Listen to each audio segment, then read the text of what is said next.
Ciao a tutti, bentornati sul canale Sto Farm Exparir, bentornati perché adesso siamo sempre a parlare di un'attività a gestione familiare, siamo sempre in provincia di Rovigo e oggi parliamo di un personaggio molto pericoloso, perché devo dirlo, è un personaggio molto pericoloso quando lo si va a trovare, sì. Perché c'è il rischio fondamentalmente di entrare e non uscire più da questo luogo. La sua ospitalità lo supera proprio come personaggio. Sì, assolutamente sì, e soprattutto la pericolosità data da ciò che produce, perché stiamo parlando di una distilleria di famiglia storica, nata in un contesto anche questo poco conosciuto in realtà, da sì che siamo in Veneto, quindi dovrebbe dato l'argomento e dovrebbe essere conosciuto, invece in realtà di fatto stiamo parlando di attività, posso dire, che abbiamo avuto l'onore di scoprire e che al di là anche in questo caso dei canali fondamentalmente legati alle visite dall'estero piuttosto che a attività di marketing eccetera, orientata soprattutto a chi decide di visitare il paese visitare l'Italia da altri paesi, chiaramente non è proprio conosciutissima qua in Veneto. E devo dire che la peculiarità di questa attività, al di là della incredibile varietà di prodotti che riesce a realizzare, è che è caratterizzata dalla presenza di un museo della distillazione. Assolutamente. E questa è una cosa fantastica, perché è una rappresentazione di come un'attività storica riesce a valorizzare nel corso del tempo ciò che fa, a rimanere inserita all'interno del mercato e soprattutto a offrire delle vere e proprie esperienze, perché di questo poi parleremo anche. Assolutamente. Adesso. E quindi in questo caso siamo stati entrambi, devo dire la verità, abbiamo fatto una visita in due occasioni, giustamente perché da buoni veneti la prima non basta, bisogna andarci una seconda volta quando si tratta di distillati e affini, e di conseguenza anch'io ho potuto toccare personalmente con mano poi questo tipo di questo contesto, che è veramente un contesto interessantissimo. Lascio adesso la parola a te, Emilio, sì. Ci parli un attimo di due cose. Diamo due dati tanto per allora, siamo centropolesi, siamo a Pincara, paesino che questo molto molto piccolo, quindi poi capiremo anche come ha osato il signor Paolo, il titolare, a creare un museo in un paesino così piccolo che fa dei numeri importanti tra l'altro. E ci siamo dimenticati di dire un'altra cosa importantissima, che è una distilleria che ha fatto 200 anni di storia, quindi ha una storia incredibile.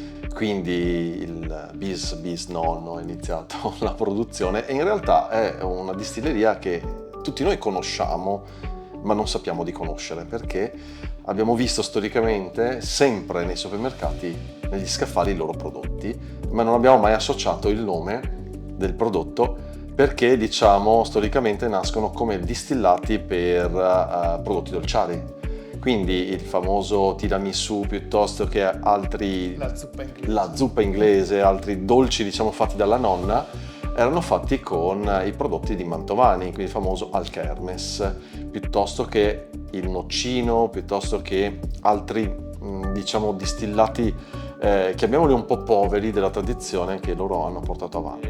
Hanno sviluppato altre tipologie, ma la loro mission, chiamiamola così, la mission di Paolo, è stata quella proprio di riprendere tutte le ricette tradizionali e riproporle esattamente come erano. Infatti sull'intervista che abbiamo fatto a lui racconta molto di profumi, sapori di una volta, il profumo della casa della nonna, il profumo del mobiletto dei liquori del nonno, perché c'erano quei tipi di profumi che loro sono andati a riprendere. Quindi fondamentalmente ci ha fatto capire che non c'è un guadagno diretto dalla produzione di quel tipo di distillato, ma c'è un mantenimento della tradizione fortemente voluto dalla famiglia.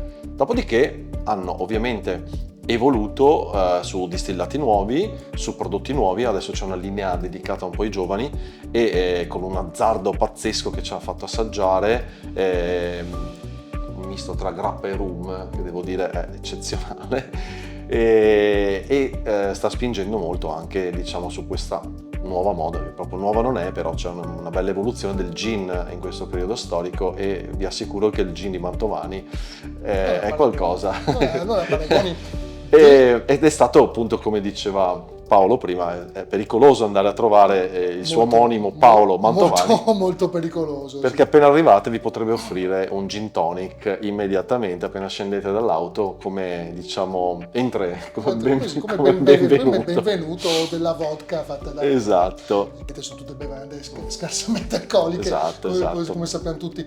C'è da dire che parliamo dell'esperienza, perché a me piace sottolineare anche questa cosa, perché l'idea imprenditoriale dell'esperienza legata fondamentalmente alla produzione di alcolici e alla distillazione qui passa attraverso l'esperienza dell'olfatto, che di per sé non è un'idea particolarmente nuova, perché di fatto chi si è occupato fondamentalmente di enologia, comunque si chiede il settore, si sa benissimo che la componente olfattiva è estremamente importante, saper riconoscere gli aromi, ma da Mantovani avete la possibilità di vedere questa cosa associata a una produzione molto vasta fondamentalmente di prodotti, e l'esperienza che si fa all'interno del museo è un'esperienza di tipo olfattiva vera e propria, perché vi spiegheranno sostanzialmente che tutto parte di fatto, come per i profumieri, tutto parte da una selezione di aromi,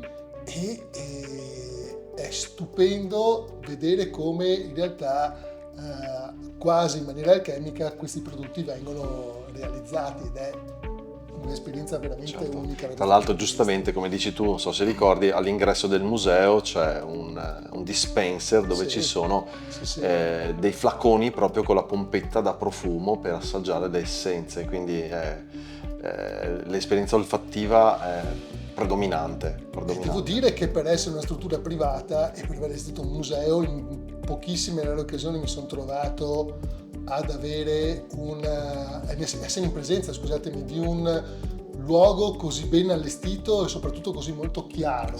Assolutamente. Perché devo dire la verità, spesso e volentieri chi fa impresa e chi fa imprenditore non è che ha molto tempo a disposizione per poter pensare a queste cose. Certo. E consideriamo che probabilmente qualche aiuto l'hanno ricevuto, ma devo dire la verità che ci troviamo di fronte a persone che, per quanto riguarda la loro attività, sono estremamente competitive, lungimiranti e soprattutto innovative da questo punto di vista.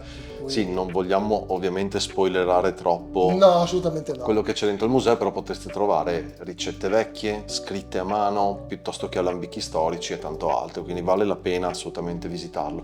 Paolo parlava di esperienza, e devo dire che l'esperienza non finisce qui, perché Distilleria Mantovani ha anche un bed and breakfast, ha